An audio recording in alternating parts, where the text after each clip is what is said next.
Good morning, everyone. Welcome to cloud computing training conducted by Broadway Solutions. Broadway Solutions is a cloud consultant and corporate trainer. It's been we are in the market for a long for last 6 years.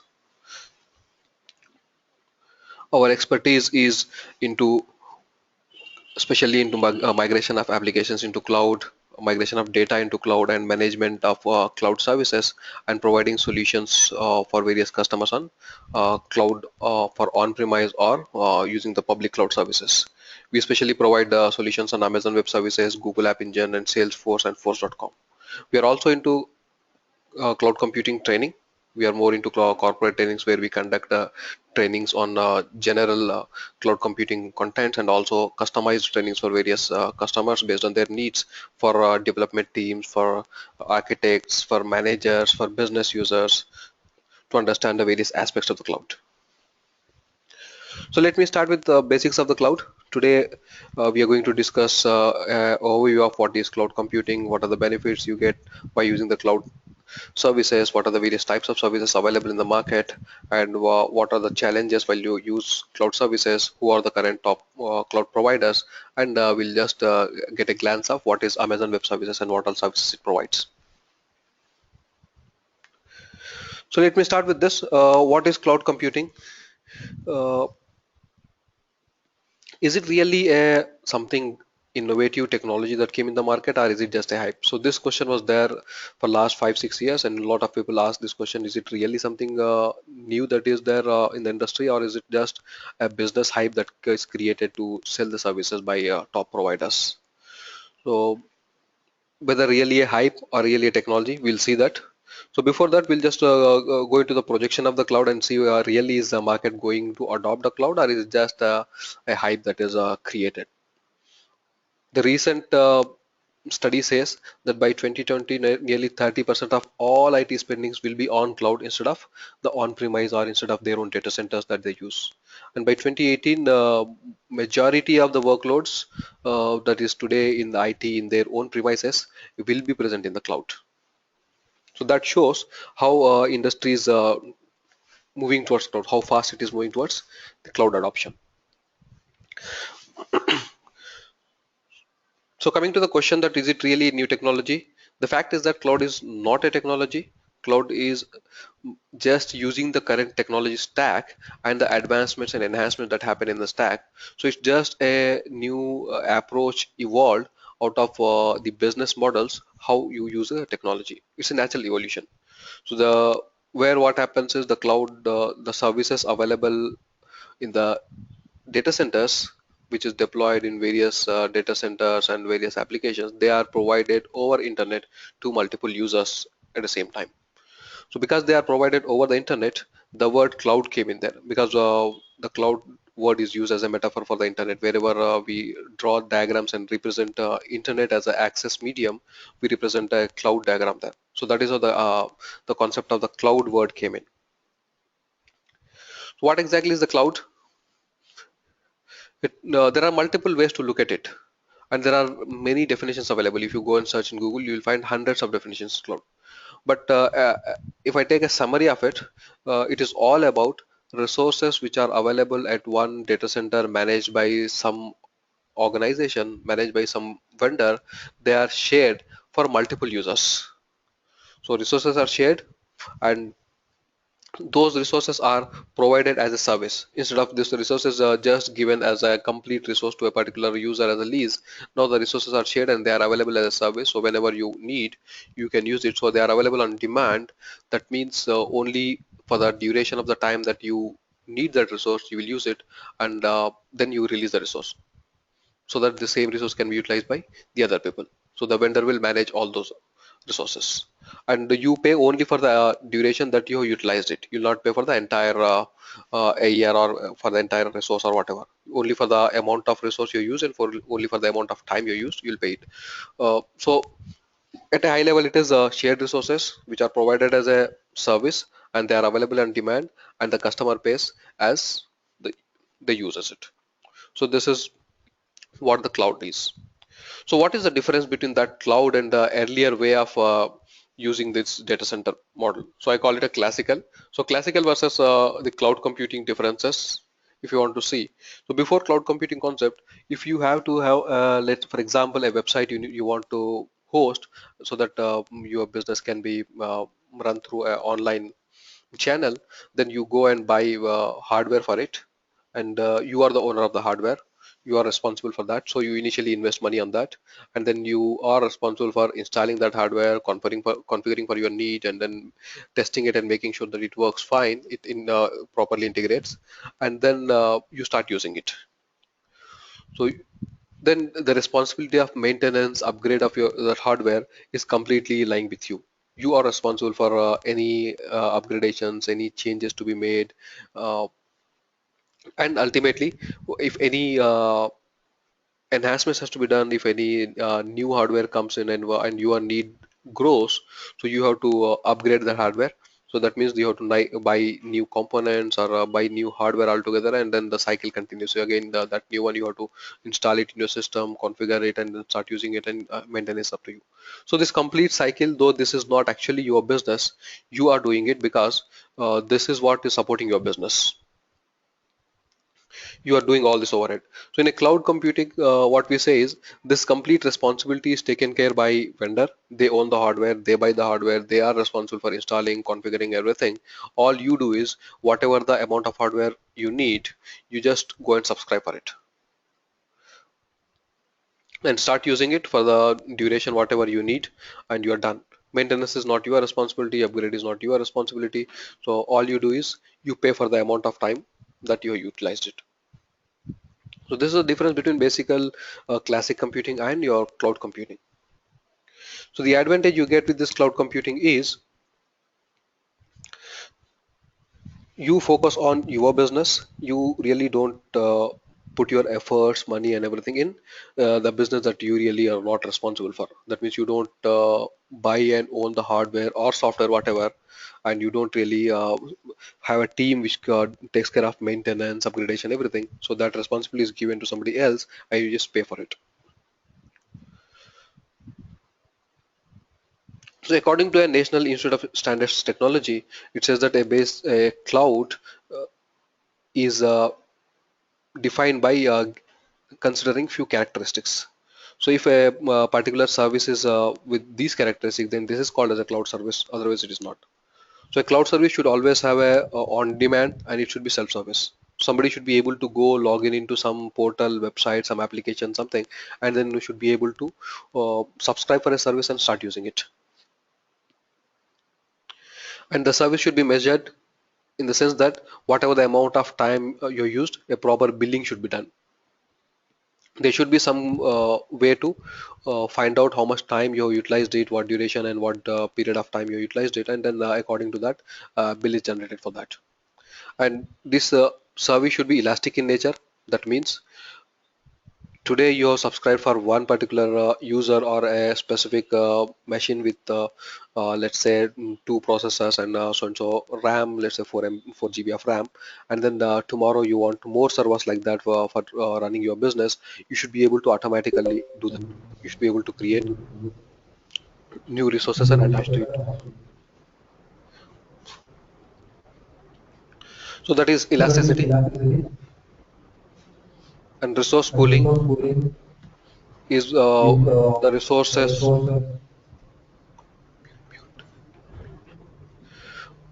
are available in a particular pool where a user can go subscribe for it and use it, and whenever user is done with that and the user releases a resource, it goes back and sits in the same pool, and the vendor is responsible for owning it, and then vendor can give the same resource to somebody else. So resources are properly shared, and they are available in the pool.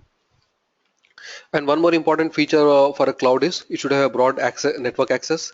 That means for your storage, for your computation, for all these things, you need a lot of data to be transferred to and fro.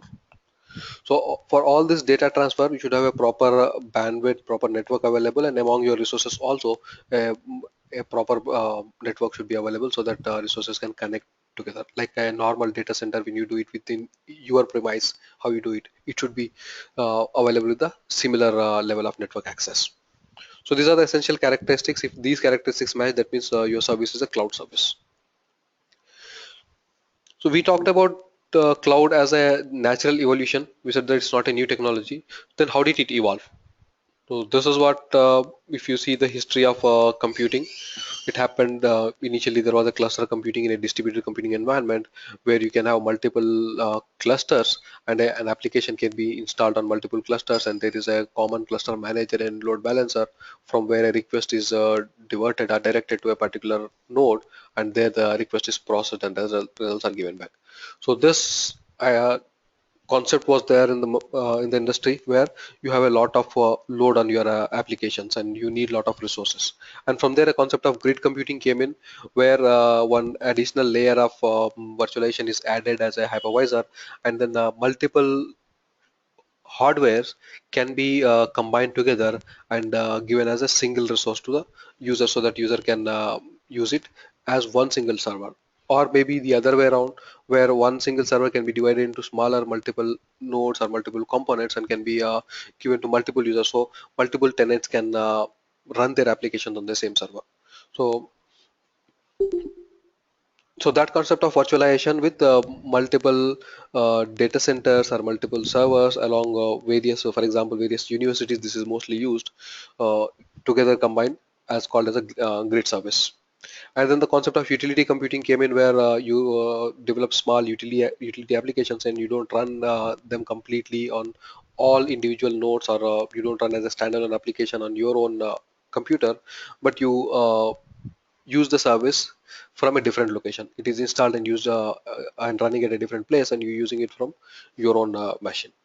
And then the concept of software as a service came in, where a particular software is developed and you don't need to really buy and install software in your machine. Software still runs on the vendor's premise, on the vendor's hardware, and you are given an access from where you can just go and uh, use that service, use that software for the given period of time. So then all these concepts evolved, and this service concept now, instead of just being with the software, it has gone into the underlying layers as well, where the platform can also be given as a service, or your complete hardware can be given as service, and that concept is called as a cloud computing. So this is the evolution of the cloud computing. This is not like a something innovative idea suddenly came into the market and got a boom. It has a natural evolution. So what are the various technologies or concepts in the IT industry that have contributed to the cloud computing? This diagram, you can just see a broader picture of that.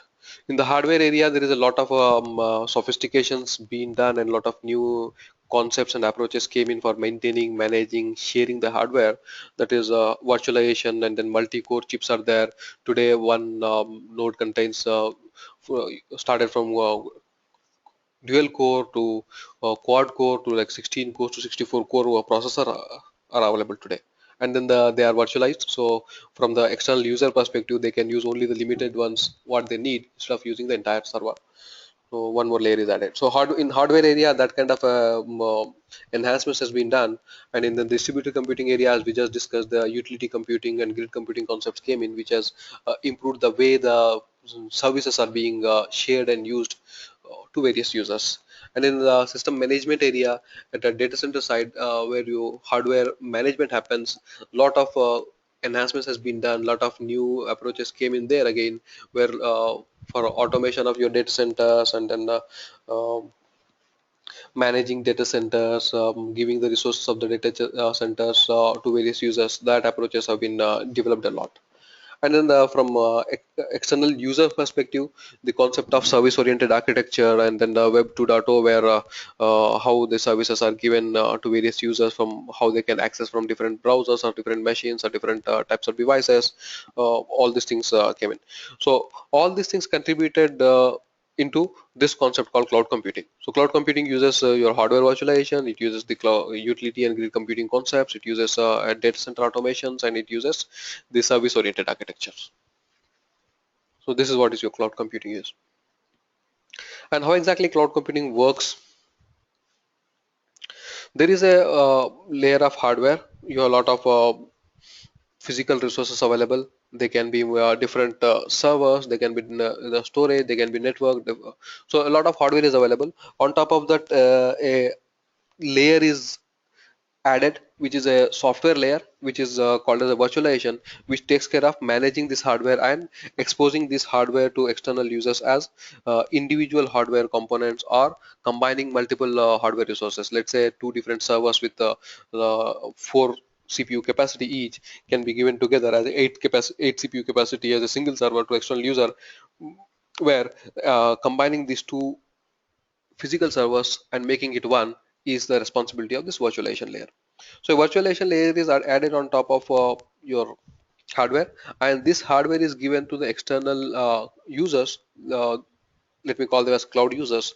So and they access this hardware over an internet. So in between that user access and actual hardware available, we need some services or some components which can take care of this user access and make it easy to use, and which can have a proper management. So there you need a billing component, you need a service management components, you need the virtualization management components. So you need multiple components which can take care of that. So this is your cloud middleware, which has all these components.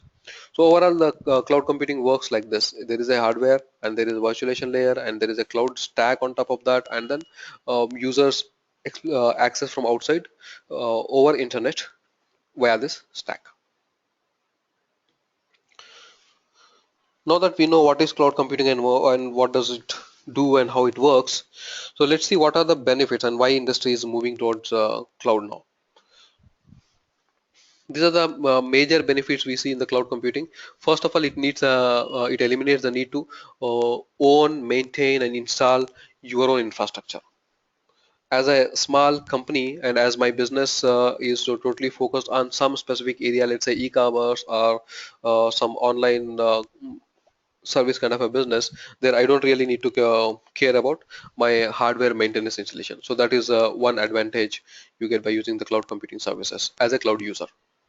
Then the deployment is faster because all this is taken care by automatic management, and various layers are available, and this is the responsibility of the experts who are already taking care of all these things at vendor side.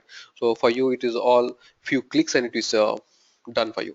You don't need to buy, own, manage, test and everything of your platforms or applications or whatever on your hardware. So deployment is faster, and initial investment that you put on in your business is totally on your business rather than IT. For IT, you don't really need to now buy a hardware or software install. You don't need to pay all for that. All you need to do is go subscribe and start using it and pay whenever uh, your usage is done, or monthly payment or whatever. So after you use it, you pay it rather than initial payment. So your capital expense is very less, or sometimes maybe no capital expense at all. And IT maintenance is not your responsibility. IT maintenance is taken care by vendor, and vendor is not maintaining IT only for you. Vendor is maintaining for everybody who is using their services. So IT maintenance is much reduced in terms of a cloud user, and also in terms of cloud vendor, it is shared. And then for your business, you need amount of hardware today, amount of resources today, and tomorrow your business has grown and you wanted to expand your business. So you need IT support. You need a lot of resources in the IT as well to support your business. So that can be taken care by the cloud provider. Provider will have a lot of hardware available, or they will add it. And for you, it is all about automatically scaling up to whatever the amount of resources you need. So elasticity and unlimited scalability is possible in your cloud. And resource utilization from hardware from the provider side is much better. Even for you, it is much better because it is taken care by the experts and already who are there, whose core business is that, and you are not doing that. So these are the various benefits that you get when you move into cloud.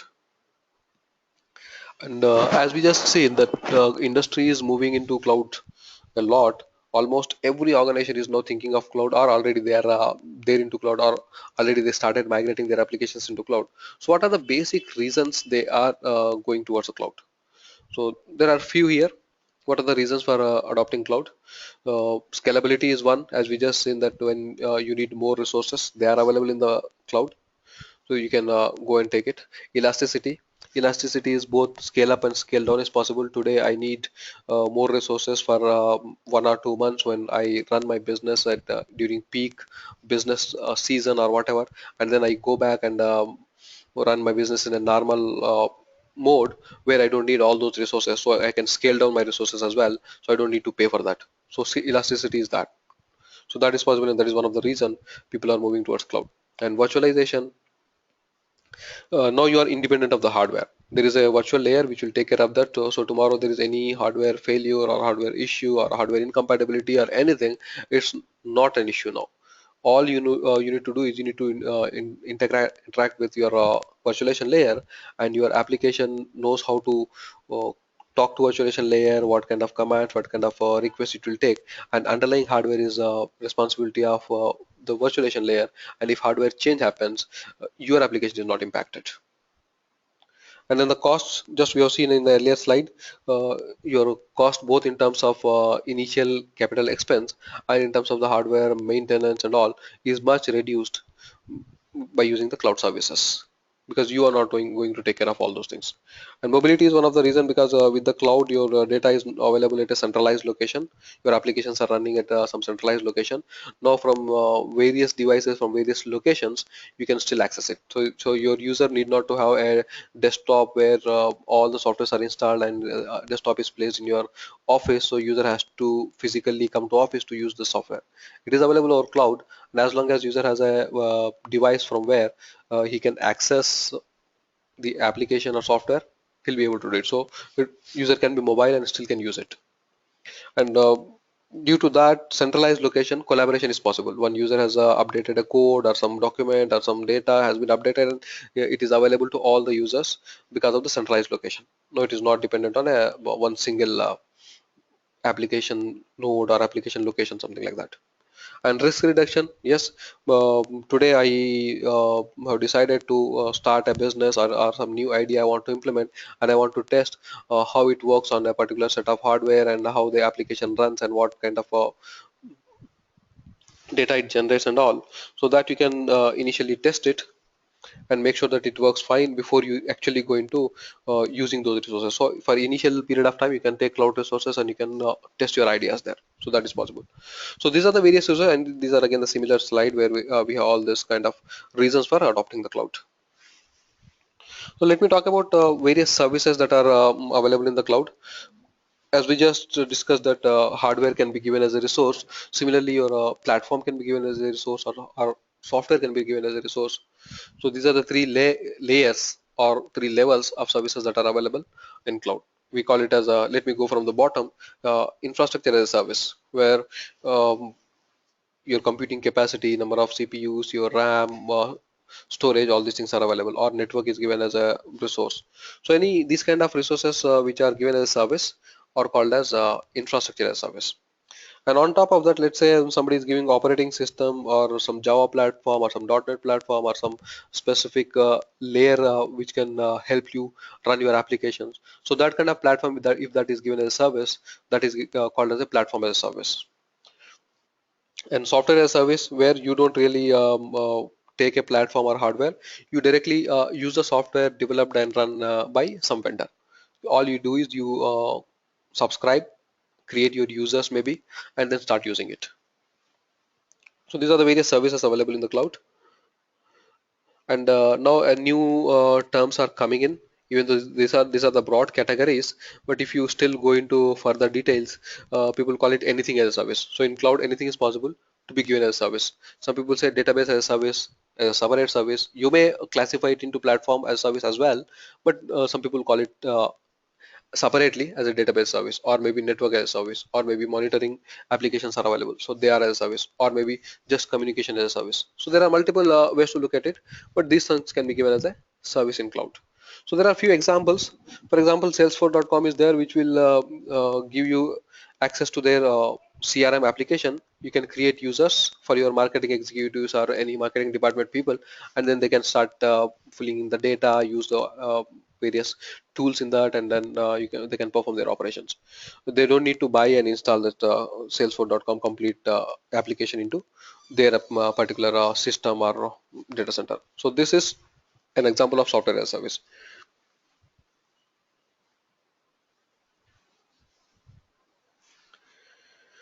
So the other examples are, let's say we use Google Apps a lot.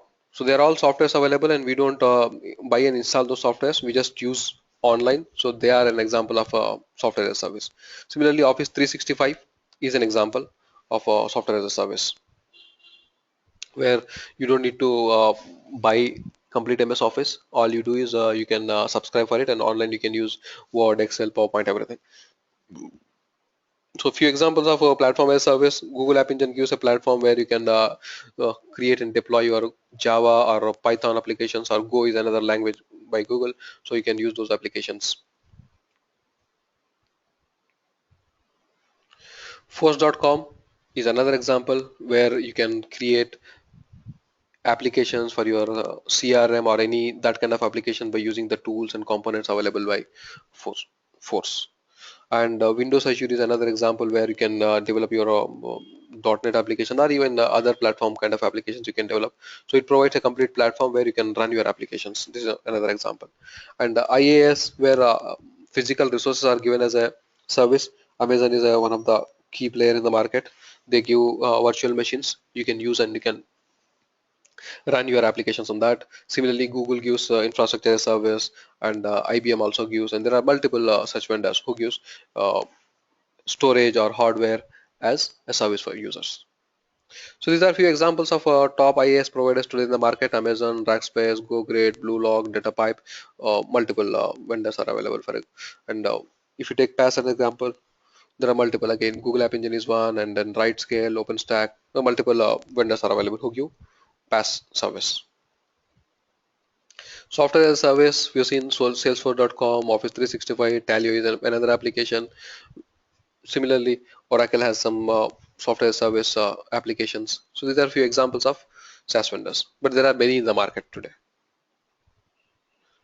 So this is one way of looking at it. Cloud services are divided into three layers. Bottommost is IaaS, infrastructure, and then platform, and then software as a service. And the other way of looking at it, the cloud types is how they are deployed and where they are deployed. They're called as various deployment models. So we have something called public cloud, where the hardware, the software, anything that you use as service is available on vendor's location, and vendor owns it. So all you do is you go subscribe and start using it, and publicly available, so everybody can use it from any location or anywhere. So that is called as a public cloud. Another example is a private cloud. If your organization wants to have their own data center in which they want to deploy all the cloud services with the basic features called as your elasticity, your measured services, and your on demand, for all these basic features are made available, and still it is your own data center within your organization, and multiple teams or multiple departments of your company are using it. So this is called as a private cloud, because you have your own data center already available. This is one of the choice that you have, instead of discarding all and going with a cloud public cloud provider. And a hybrid cloud, where you can mix public and private cloud both, in a sense that partly you can use your private cloud, where you can put your secure data, some important applications or whatever, and then some of the applications and some of the data you can put into public cloud. As your system as your organization grows, as your systems need more and more resources, you can take more from the public cloud, and you can mix those two. You can integrate them together, and you can use for your applications. So that is called as a hybrid cloud. And there is another thing which is called as a community cloud, where it is very much like a public cloud but limited to a community. For example, all government organizations will have a cloud for their own need, their own use, and they are not publicly available. They are not on commercially use available within your organizations, or maybe all the multiple universities or multiple, let's say, healthcare organizations make a cloud and they use that. So that is called as a community cloud. Now that we have seen what is cloud computing and what are the various types of cloud services, and then what are the benefits we get with the cloud, now what are the various challenges that the industry is facing, or what are the various risks by moving into cloud? There are a lot of surveys done, and these are the top challenges that people think of, or the top risks that people consider while going into the cloud.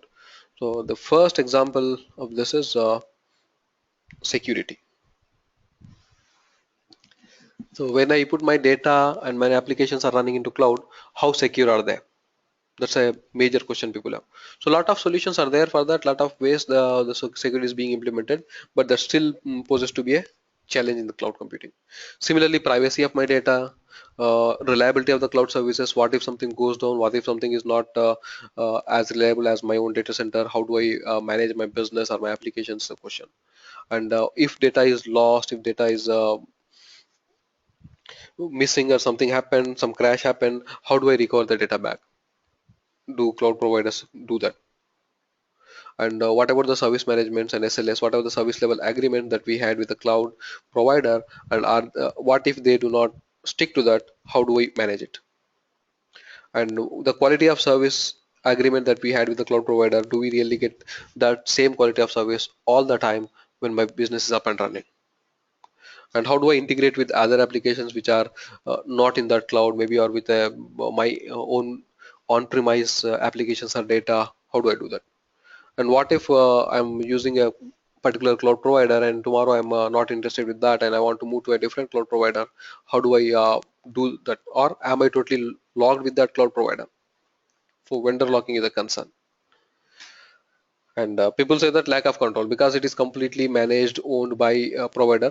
Now we don't have very less control on our applications, and people need more control to be more comfortable with using the managing their applications.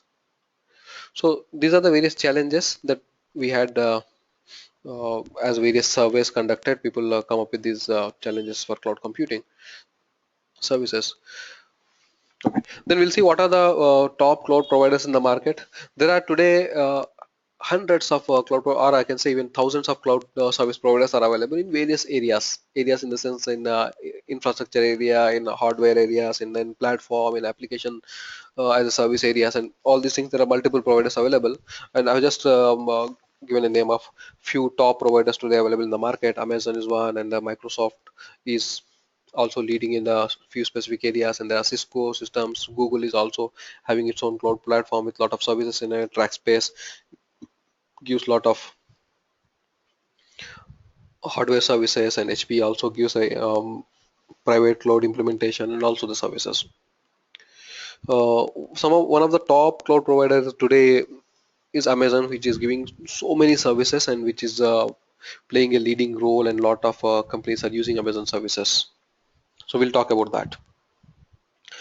So if there are multiple cloud providers available in the market, let me just give you an idea of what various things you consider for picking up or for choosing a particular cloud service.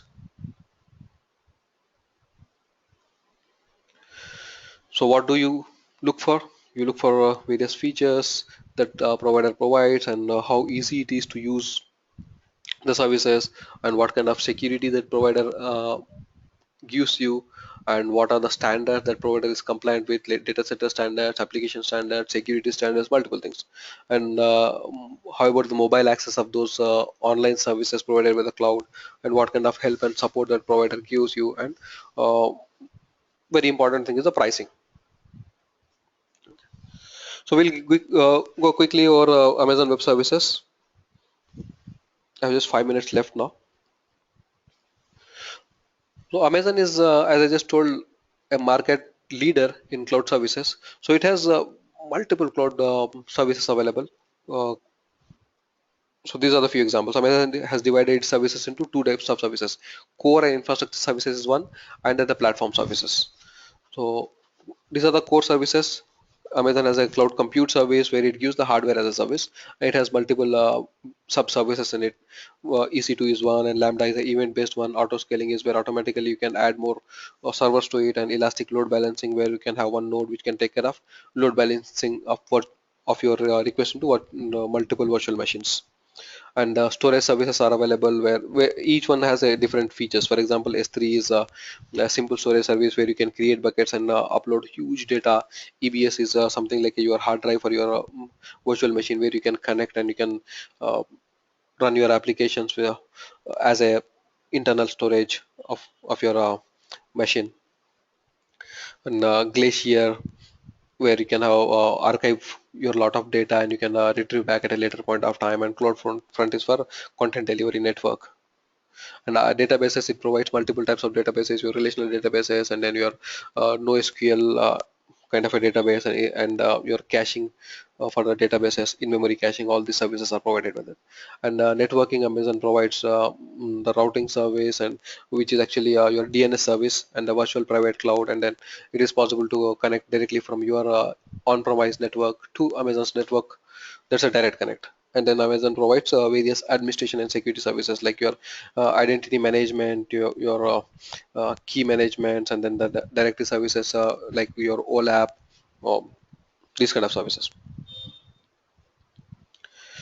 And then the platform services, it provides analytics service, Elastic MapReduce, and some machine learning kind of services. It provides basic application services where you can have queues, you can workflow management, your email services, the search kind of services. And it also provides deployment services where automatic code deployment, automatic build, and code repository, all those features are available there with the deployment and management of cloud code in the cloud. And then it provides some services for multiple devices, mobile devices, which is your notification services, and then the cognitive and analytics services. So at a high level, Amazon provides all these services. In our regular training, we actually go into each of these service into much detail based on the course content and based on the need, and we actually do a hands-on and practice on each of these services, and we see how we use them and how we integrate with multiple services and how we run our applications using this. So Amazon has a huge infrastructure.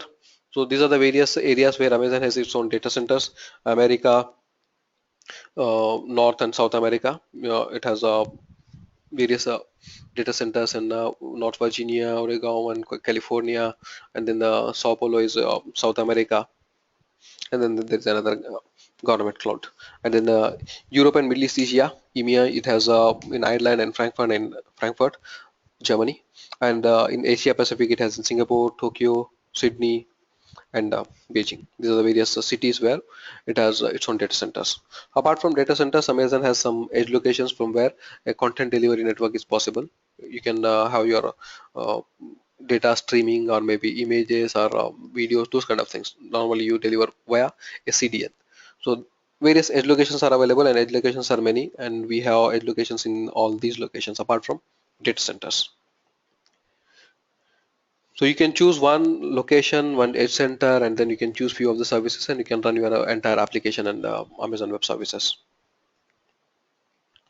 So that was about high level of Amazon Web Services. We are not going into detail of each of them right now. Then one last thing is for developers and for DBAs, for administrators, there are multiple certifications available on the cloud, and we in Broadway for training we actually support in writing these certifications. We help them prepare for these certifications. So these are the various top certifications available from different vendors, and also there are generic certifications available from a organization called Cloud School. There you can have specific areas, but not specific to a particular vendor. They are the generic certifications available. Okay. So with that, I conclude. Thanks a lot for your time. If you have any questions, you can email at training@broadwaysolutions.com, or you can contact us anytime for any queries, for any training related information needed, or for any consulting. You can contact us. Thank you.